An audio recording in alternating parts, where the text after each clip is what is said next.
Tony, got a couple slides. Thank you. One of the things we were asked to do in our market analysis for this 43D priority site was to look at, first of all, existing conditions within the real estate market and those things that impact the demand and the supply of real estate, both locally here in Belchertown and in the region. On the demand side, the existing conditions tell us that there's a stable population growth forecast for Belchertown. And what was interesting is particularly among the 35 and 64-year-old age cohorts. Those are the prime earning years. It's also years when people are going into professional lives and not only earning more money, but also at the tail end of that, folks like myself who are empty nesters are also forecast to grow here in this community. Relatively high incomes, and what that translates out into is demand for services, demand for retail spending in the area. In fact, there's about 2.5 times the supportable, the incomes in Belchertown support 2.5 times the amount of retail space that there is in Belchertown. So there's what we call leakage. It's a tremendous amount of money that's being spent on goods and services, but not here in Belchertown. It's going out to some of the other communities.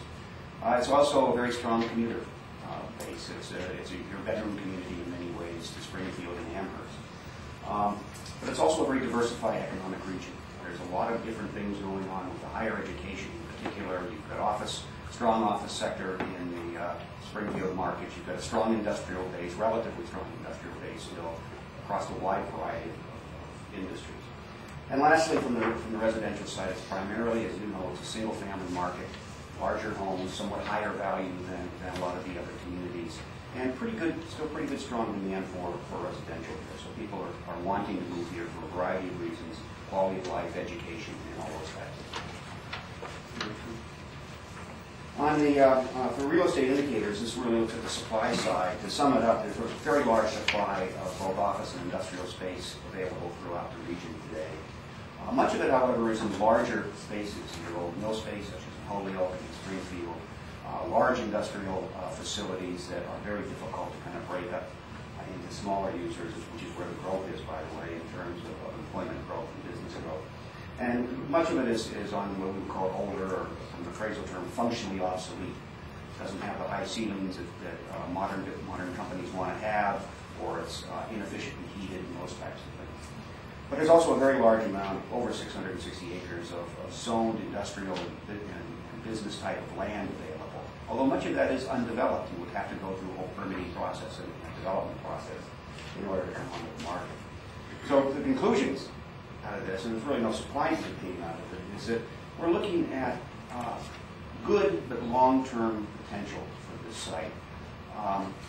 And that long-term potential is in the 10 to 20-year range, which is beyond the kind of investment horizon that any kind of private developer would come in and be interested in.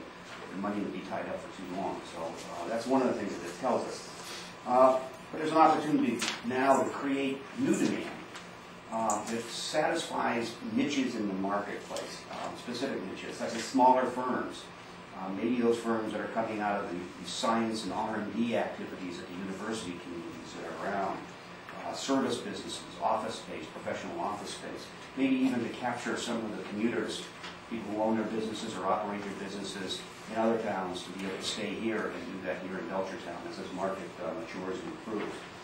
And it also provides an opportunity, as you'll see in one of the options here coming up, for some new kinds of housing opportunities that are specifically aimed at that growth in the marketplace and age demographics. Well, for young professionals who are coming in looking to either buy their first home or second home in an area and a product that satisfies their needs, or more importantly, to, again, aging empty nesters like myself who want to stay in the community but don't need their big 4-bedroom house on 5 acres anymore. They want something a little bit smaller, something more flexible for them.